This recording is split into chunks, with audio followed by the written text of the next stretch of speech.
Good. The talk today is somehow for all audience. Means I didn't use any even one formula. It is a little bit text.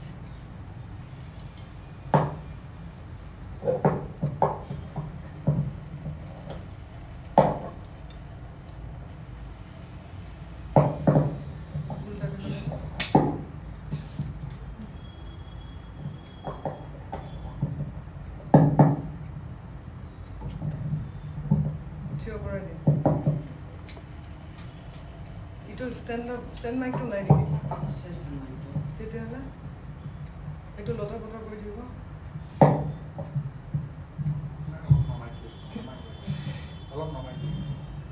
I did.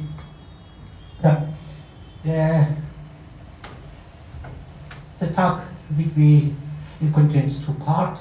One of them about energy and energy transformation. We are living right now in a real, it calls energy revolution, from the old method to the new method of getting electricity, producing electricity, using it, and so on and so on. It's really a transformation even in the society. And then something about future, almost 2030, how should we farming, and so on and so on. Let's start with just basic, most of all us is known. We need a definition as a scientist. A scientist, especially a physicist, cannot live without definition. The definition of the energy, today is now everybody is talking about energy, positive energy, negative energy, and so on and so on. But as a scientist, as a physicist, I do need a solid and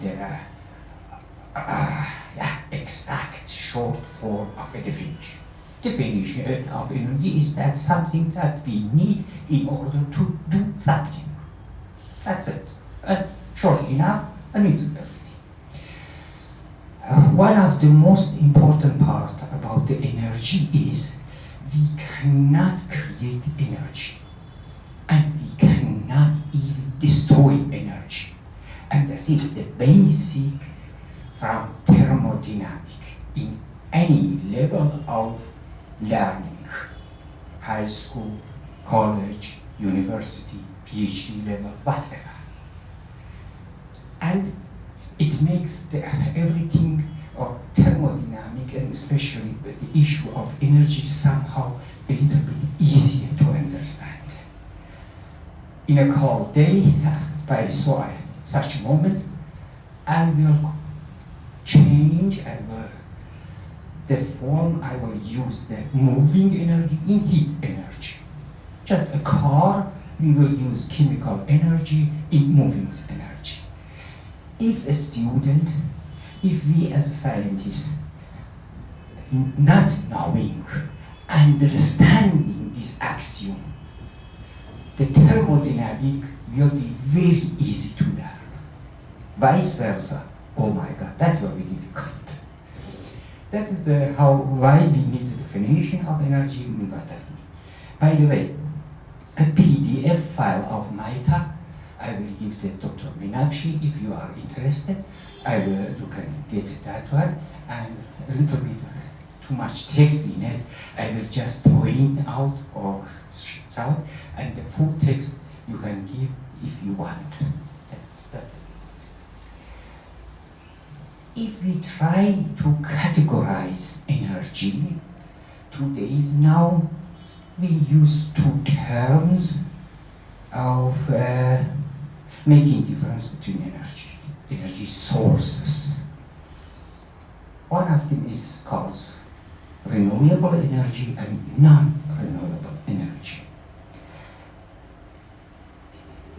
Easier to understand or imagination is just based on nature. We can get the left side of kind of source, energy sources, almost from the nature more or less directly. The right side is just need a lot of additional action, technology, knowledge, and so on and so on. For example, nuclear energy compared to wind energy. It's just totally different. The point is the finity of the non-renewable energy. Somehow, someday, it will be over. But, as example, sun as renewable energy source, it is, who knows, maybe million of years still will shine. We can use it. Most famous renewable energy, which is very old, even back to the human history, and beginning of civilization of human being, started with fire. Without fire, somehow civilization was not possible. Therefore, I connected,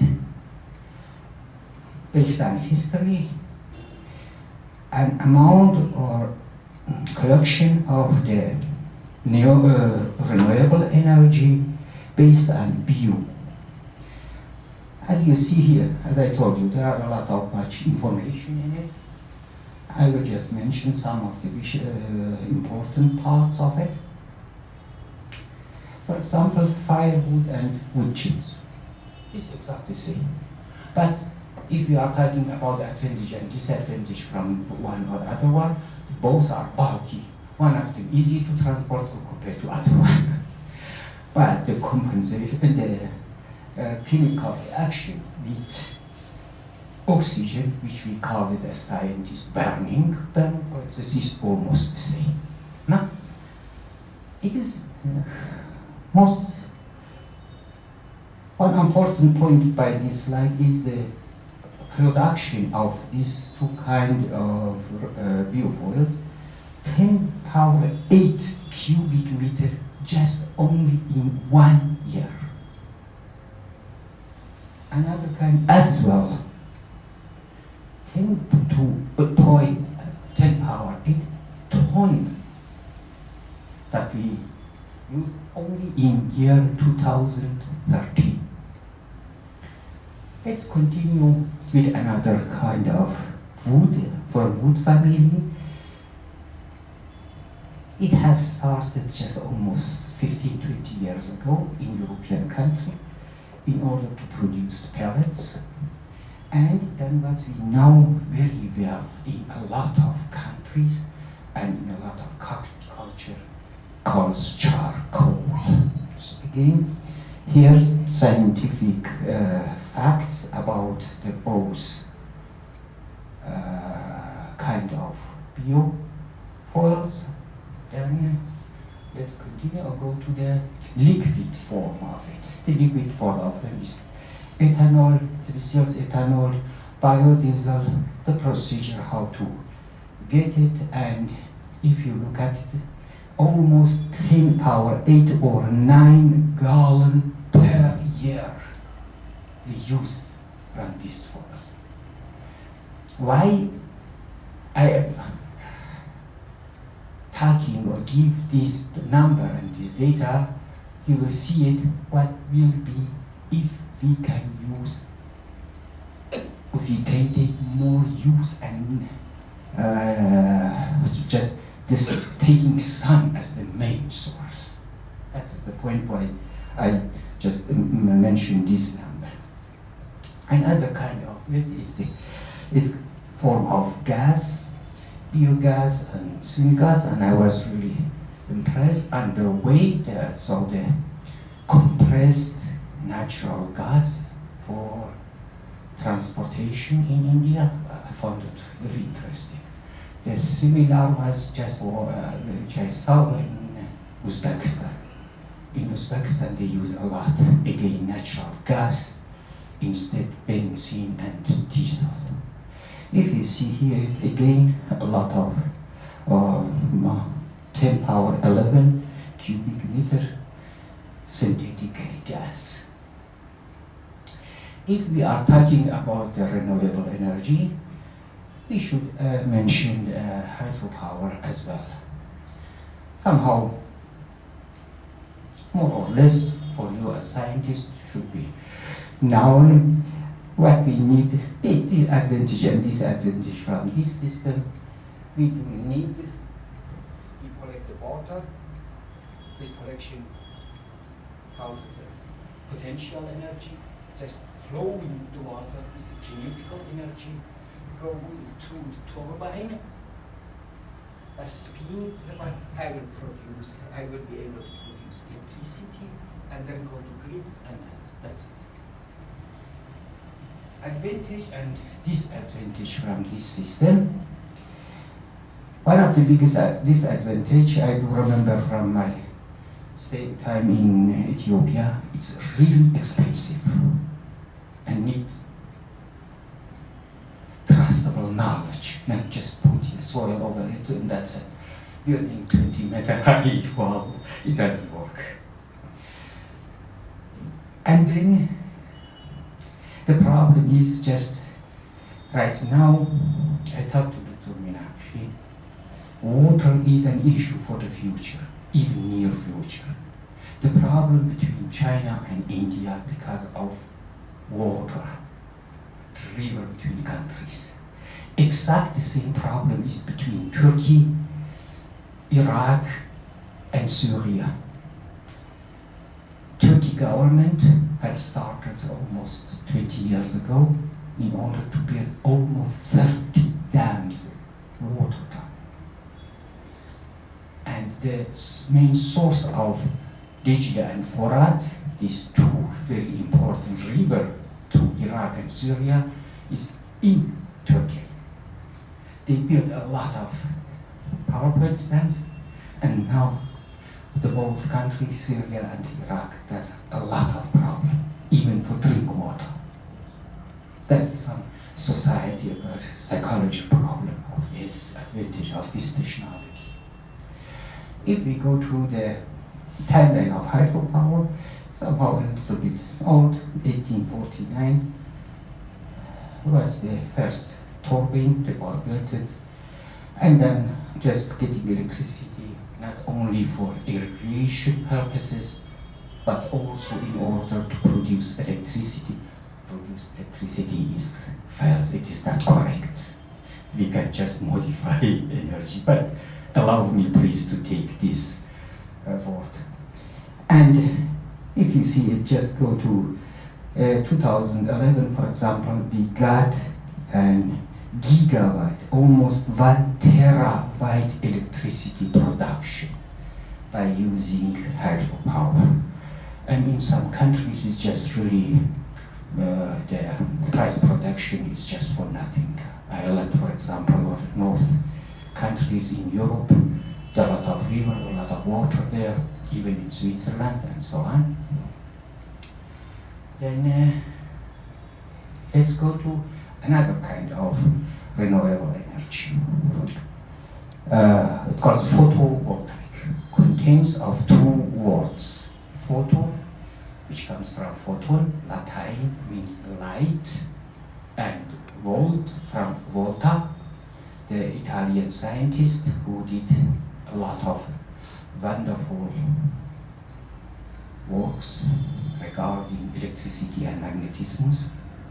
Then I don't know how they put these two words together to name this kind of new technology, and they call it photovoltaic. And it makes sense. Voltaic, electricity, photo, light, producing electricity by using light. It makes sense.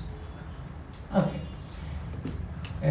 Simple explanation will be the sunlight will hit the surface of certain element, going through it, and based on, it's not very easy to explain, but just drawing the process looks like this. If we try to find a definition for electricity, electricity is just moving electrons. That's it. What what the light will do here, or what is the function of the light? Will give power and energy to the electron, go through it, and that's it. And we need the circulation. The electron from point A go to point B and then back. That's the electricity. And this electricity we can use for lighting, for example. Very simple, but it shows some basic idea about PV. The history of PV is interesting as well. Started 1767 and even goes, and the photovoltaic, believe it or not, the theoretical part of photovoltaic is going back in the scientific work of Albert Einstein. And the same time and almost the same publication and thought was used in order to make the first kind of laser. It is about the behavior of the light. But we have to thank Albert Einstein for his idea and so on and so on. Then it goes back to go to the laboratory and the American guys, which they built the first photovoltaic cell. The history of the photovoltaics in that form that we can now is known for us, it's only on the roof and you see everywhere in the world, is going back to 1954. And the first kind of the photovoltaic cell has just an efficiency of 6%. It means the 6% of the energy of the light could be changed, could be modified in electricity. It wasn't too much, but it was, for the beginning, was very important. Especially if you look at the data, 1954 is almost 8-9 years after Second World War. And was the time of the whatever between UdSSR and United States of America, especially their presence in the atmosphere or outside the Earth.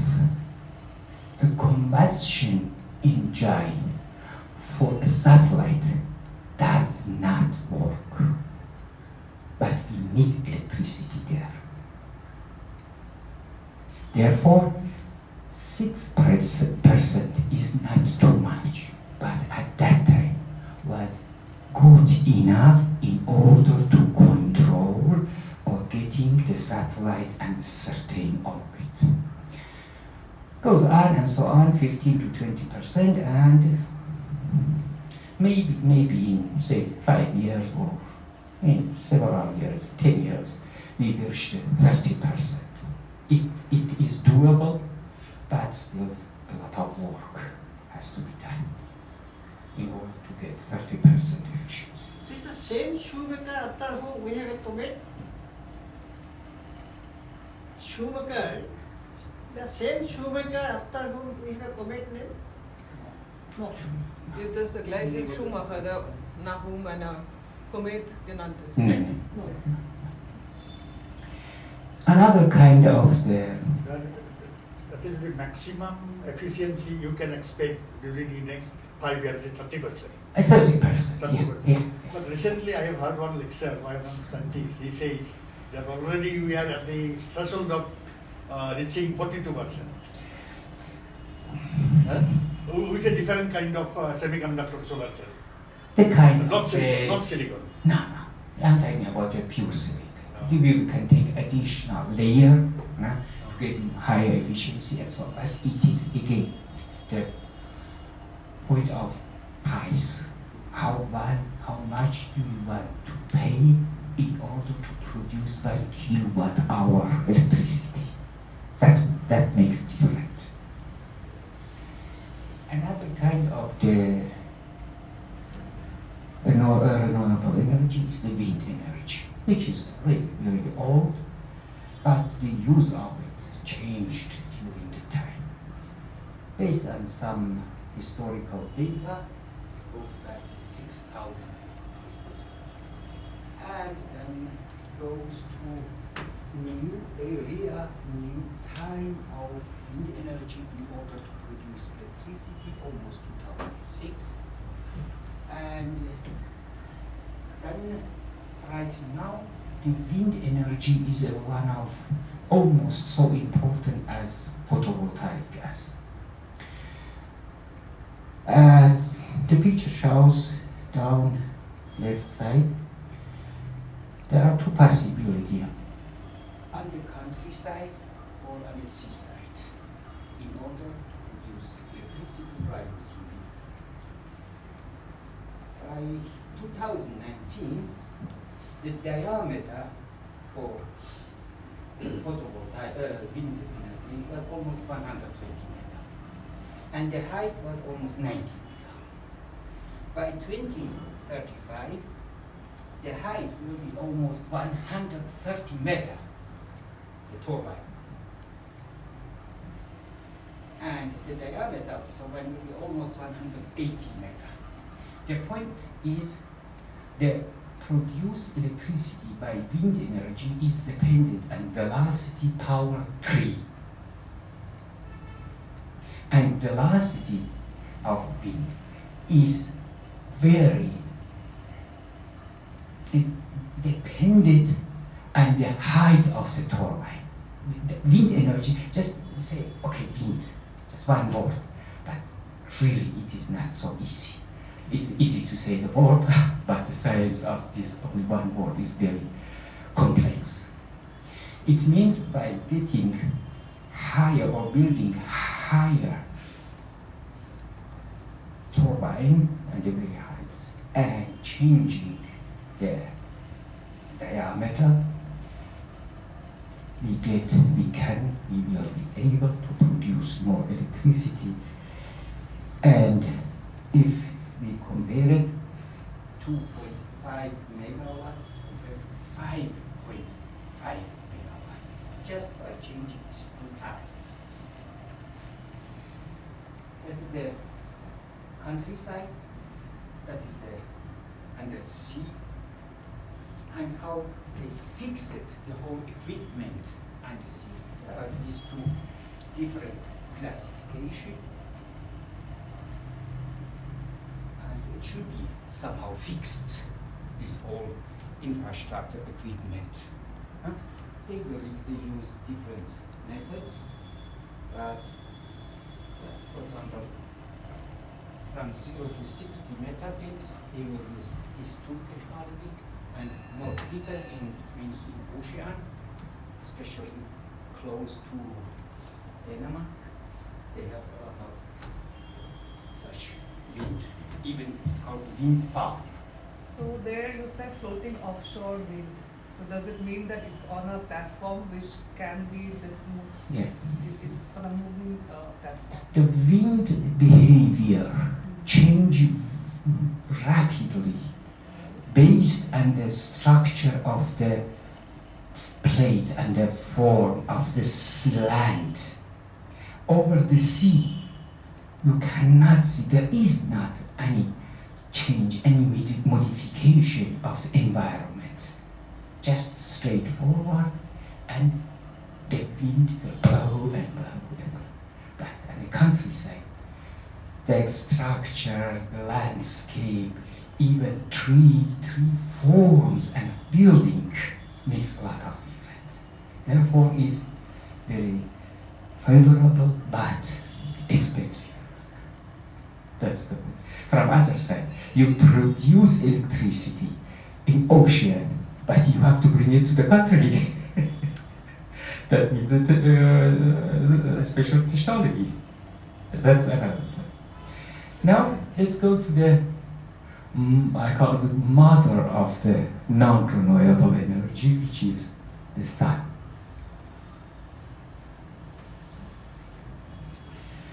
Let's start with the right part. 1 hour energy, which from the sun reach the earth, will be enough, even more, based on year 2017, for the whole year of human demand. 1 hour to 1 year. But you have to harness the entire, all the solar energy. You have to harness 100%. Yeah. That you can't do. So Yeah. Therefore, it makes sense. It will be very nice if we get instead 30% of photovoltaic to 50%. In order, the wind is depend on the sun as well. Thinking scientific.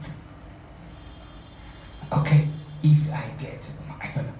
The problem is with the wind energy, there's a limitation, 43% and so on and so on. But even I have to reach this. আপুনি বিচৰা বাতৰি পাব কেৱল news 18 এপত news 18 app download কৰিবলৈ scan কৰক এই QR code Google play ষ্টৰতো পাব এই নিউজ 18 এপ